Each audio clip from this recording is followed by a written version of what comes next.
बिस्मिल्लाहिर्रहमानिर्रहीम। चलते हैं एक्सपेरिमेंट नंबर 8.1 की तरफ, जिसमें हम दो एलिमेंट लेंगे, सल्फर और आयरन, और उनको मिला के बाइनरी कंपाउंड बनाएंगे।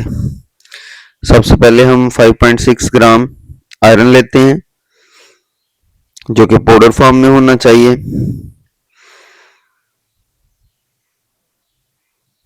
फिर हम लेते हैं सल्फर यानी गंधक 3.2 ग्राम, ये भी पाउडर फॉर्म में होनी चाहिए। अगर ये पाउडर फॉर्म में है तो ठीक है, नहीं तो हम फिर इसको मॉर्टर की मदद से हम इसकी पिसाई करके इसको पाउडर फॉर्म में ले आएंगे।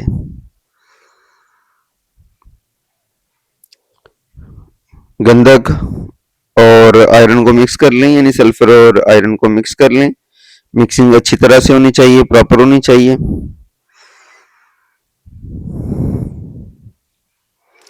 अब हमने इसके 3 टेस्ट करने हैं। 3 टेस्ट करने के लिए हम इसकी 3 टेस्ट ट्यूब में इसको भर लेते हैं, आयरन और सल्फर के मिक्सचर को। तो चूंकि हमें आगे जब इसकी वैल्यूएशन करनी है तो हमें इसके 3 टेस्ट करने होंगे, तो इसलिए हमने इसको 3 ट्यूब्स में भर लिया है।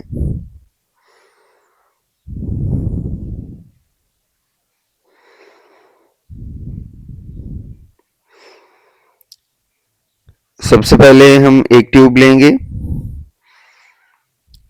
जिसमें सल्फर और आयरन का मिक्सचर मौजूद है, उसमें हमने पानी शामिल किया है। जैसे ही हम पानी शामिल करते हैं, हम देखेंगे कि आयरन नीचे बैठ जाएगा और सल्फर पानी में ऊपर आ जाती है।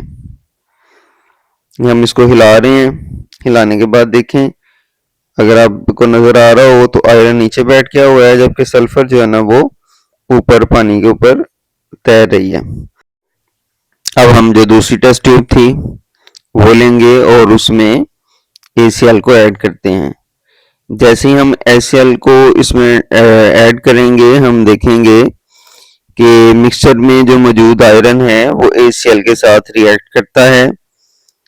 जब वो उसके साथ रिएक्ट करेगा तो वो हाइड्रोजन गैस को एमिट करेगा, ये आप देख सकते हैं। जबकि ये जो येलो कलर आपको दिखाई दे रहा है, ये इसलिए है कि क्योंकि इसमें मौजूद जो सल्फर है वो अनरिएक्टेड है। ये जो बबल्स आपको दिखाई दे रहे हैं, ये एक्चुअली हाइड्रोजन गैस की हैं जो कि इससे इवॉल्व हो रही है।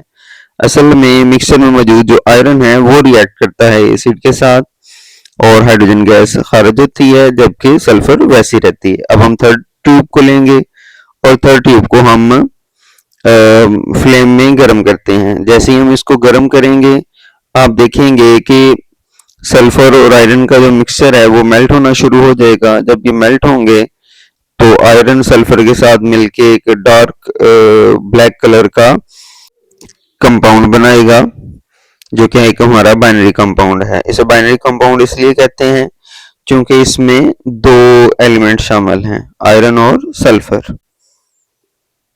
आप देखें ज्यों ज्यों इसको हीट मिल रही है, ये मेल्ट होना शुरू हो रहा है।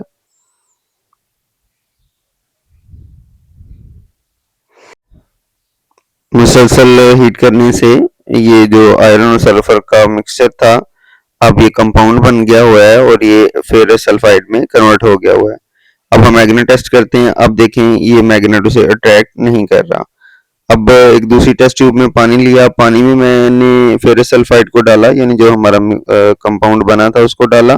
तो अब आप देखें सल्फर और आयरन अलग नहीं हो रहे, बल्कि वो उसके नीचे बैठ गया है। अब हम थर्ड टेस्ट करेंगे। थर्ड टेस्ट के लिए हम क्या करते हैं, हम तीसरी टेस्ट ट्यूब लेंगे, उसमें हम थोड़ा सा हाइड्रोक्लोरिक एसिड लेते हैं।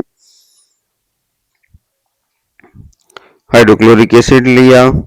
अब उसमें जो ही हम ये जो हमारा कंपाउंड तैयार हुआ था, हम उसके कुछ हिस्सा इसमें डालेंगे, तो आप देखेंगे कि उसके डालने से इसमें बबल्स पैदा होते हैं। वो बस बबल्स असल में हाइड्रोजन सल्फाइड के होते हैं।